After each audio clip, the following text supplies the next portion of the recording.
So when Donald Trump came onto the political scene in 2015, I think a lot of people liked him at first because he was something new. He was something that we hadn't really seen in modern American politics anyway. He was very brash. He threw jabs at Hillary Clinton during their debates. And he said a lot of things that people felt like they wanted to say towards establishment politicians. He kind of started hating on the same people that those people didn't like. And I think that's where he garnered a lot of his support from.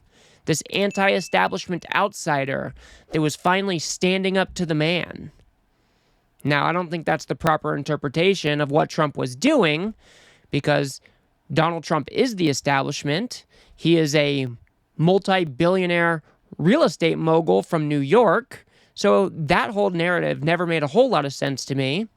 But I do think him being willing to throw jabs at Hillary Clinton or call people names, I think for whatever reason, much of his base really liked that. But if we fast forward to today, I think those same types of characteristics are kind of fizzling out or losing him support. It's no longer new in today's political environment. It kind of feels like he already played his cards. So I wanted to look back compared to like 2020 and see if he's reusing his material that we heard back then against Joe Biden. And I'm sure all of you know that that is absolutely the case. Donald Trump is using the same insults, making the same predictions that he did in 2020 as he is today. And we're talking about two different candidates now. We have Joe Biden back in 2020, and we have Kamala Harris today. But whether it's a function of Trump's mental decline or he's just lazy, he's using the same talking points over and over again. So let's go ahead and look at Donald Trump in 2020 saying that Biden is going to crash the stock market. Let's go ahead and take a look. If Biden got in, you'll have a stock market crash because they're going to raise your taxes to a level that nobody's ever been raised before. You'll have a stock market crash, the likes of which nobody in this country has ever seen before. The likes of 1929 or worse, and that's a very bad thing. So that was him in 2020, interviewing with CBS. And let's go ahead and take a look at him in 2024, just a week ago, making the same claims towards Kamala Harris. He wants to destroy our country. With 4 more years of Kamala, your finances will never recover. They will only get worse. They're only going to get worse. The stock market, and you have some of the most brilliant people on Wall Street saying this, the stock market is only up because they think I'm going to win. And if we don't win, according to many people, including one of the greatest Wall Street prognosticators named Scott Bessent. Has anyone heard of him? One of the most brilliant guys on Wall Street. If I don't win, you will have a 1929 style depression. Enjoy it. I believe that. Enjoy it? Man, Trump is absolutely insane. Oh yeah, a stock market crash is coming. Enjoy it. This should tell each and every one of us that Trump does not give one iota about me, about you, about anybody. Donald Trump only cares about himself. And like I said, we're going to see him continue to reuse his same insults, his same predictions, because he's either lazy or his mind cannot construct anything new because he's experiencing some sort of mental decline. Let's go ahead and take a look at him saying that Biden was going to cause World War III. This wasn't all the way back in 2020. This was back in 2022, I think before the midterms. Let's go ahead and take a look at that really quick. A moment that was so embarrassing and so horrible. And Joe Biden's weakness and incompetence is creating a very real risk of World War III. Look at what's going on. This would have never happened with us. And of course, this is the same type of prediction he's making if Kamala Harris gets elected to president. He says we're going to be put in World War III. But this is just a Trump tactic. Let's go ahead and take a look at that really quick, and then we will discuss. Rally. This is a rally of love. Behind him, the entire city was burning. It looked like World War II, right? And by the way, speaking of World War II, she will bring us into World War III, and it'll be a war. That'll be a war like never before, because again, so it's the exact same thing, the exact same prediction. Like I said, this is a tactic from Donald Trump. All he has is doom and gloom. He projects, or he predicts, that everything's going to go to hell unless you elect Donald Trump. Now, I don't know who in 2024 is still buying this nonsense, because that clearly has not been the case since Joe Biden was elected in 2020. Our inflation is back down below 3%. Our inflation fared better than any other G7 country. We have one of the strongest economies compared to our counterparts. So this prediction clearly did not come true.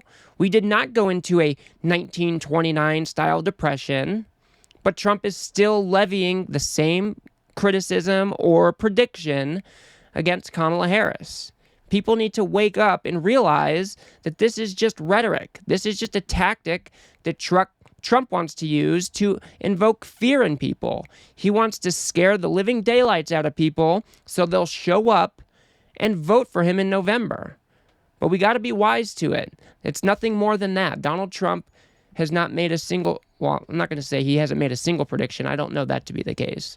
But when we're talking about these same things that he's reusing from 2020, none of these things are correct. None of these things came to be. He's living in an alternate reality.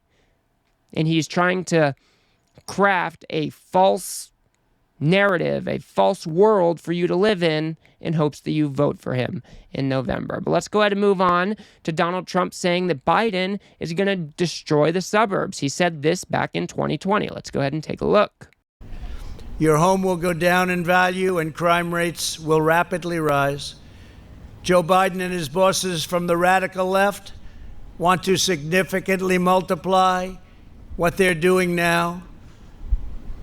And what will be the end result is you will totally destroy the beautiful suburbs. Suburbia will be no longer as we know it. So this is something that Donald Trump was saying when he was president, running against Joe Biden in 2020. So I'm not exactly sure what he's referring to when he said Joe Biden wants to continue what he's already doing and it's going to destroy the suburbs. On its face, it didn't make sense in 2020. Joe Biden wasn't president. Joe Biden wasn't a mayor of a town or a governor. He was in no position of power. So this prediction by itself makes no sense. But he's using the same exact prediction or insult, however you want to classify it, against Kamala Harris. It's the same tactic applied to a new candidate. Let's go ahead and take a look.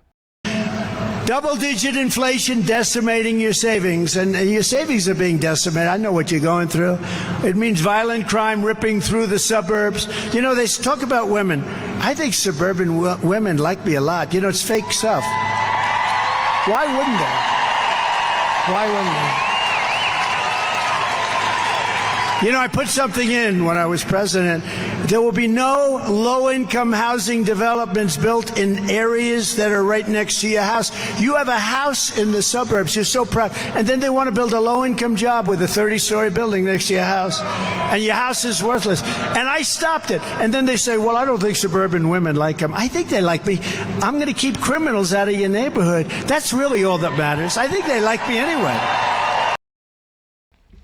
So aside from Trump really seeming to be hyped up in this particular one, he's really like worked up and talking about how suburban women, they like me. Of course they like me. I'm going to keep their neighborhood safe. Of course. It's the same exact line that we heard back in 2020. I'm sure if we looked before that, we might even see it before then as well. But for whatever reason, whether it's cognitive decline, whether it's laziness, Donald Trump is using the same playbook that he did in 2020. And I think people are tired of it. I think the American people are sick of the doom and gloom. whether you're going to be winning the presidency or not, you should still be rooting for our country. We all have a vested interest in seeing the success of our nation. But Donald Trump doesn't see it that way. Whatever helps Donald Trump will do. If that means that he needs to spin a narrative of hell on earth, then that's exactly what he's going to do. I think he's trying to get himself elected to keep himself out of jail. I think that is his number one priority right now. And whatever he needs to do, he will do. But let's go ahead and move on to Trump back in 2020, claiming that Joe Biden has low IQ. This is something that we're hearing now again today. But let's go ahead and take a look at the Joe Biden insult. The president also sided with the North Korean dictator on another issue, former Vice President Joe Biden, who the North Koreans recently called a low IQ individual. He probably is, based on his record. I think I agree with him on that. Joe Biden was a disaster, so I'm not a fan. So aside from Trump always seeming to cozy up to foreign dictators, this is just a childish attack. Yeah, man, you got low IQ. You're real dumb. I mean, come on, dude. Are we in the third grade or what? You are running to be the most powerful person on earth, and these are the types of things that you're talking about? I think it's pathetic. I think it's childish. And I think even Trump could do better. Even Trump could do better than this. But apparently he doesn't want to, because he is using the exact same low IQ insult against Kamala Harris. Let's go ahead and take a look. Totally illegal. Kamala is grossly incompetent and, in my opinion, has a very low IQ. But we'll find out about her IQ during the debate, okay? Let's find out about her IQ.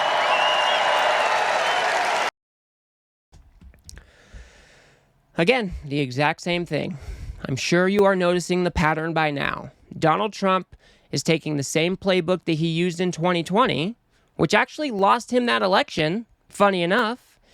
But he's using the same exact playbook ever since Joe Biden stepped down and Kamala Harris stepped up.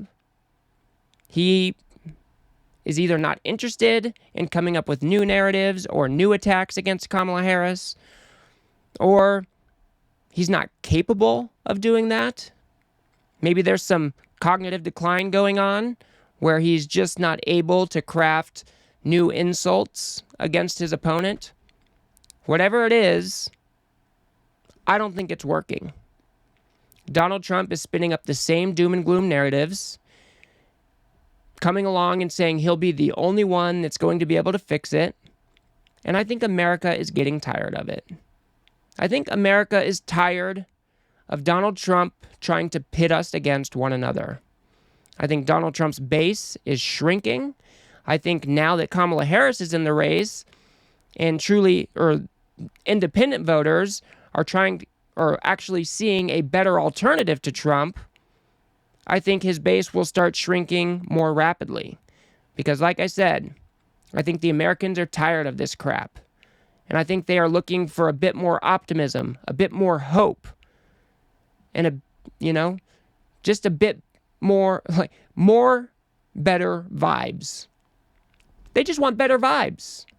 I think they're just sick and tired of somebody who used to be the president of the United States being such a bully, like we're on the third grade playground or something. I think they just want something more. They want something better.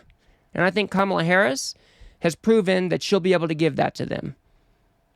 She's not stepping down to Donald Trump's level and saying that he's dumb and low IQ and whatever other prediction.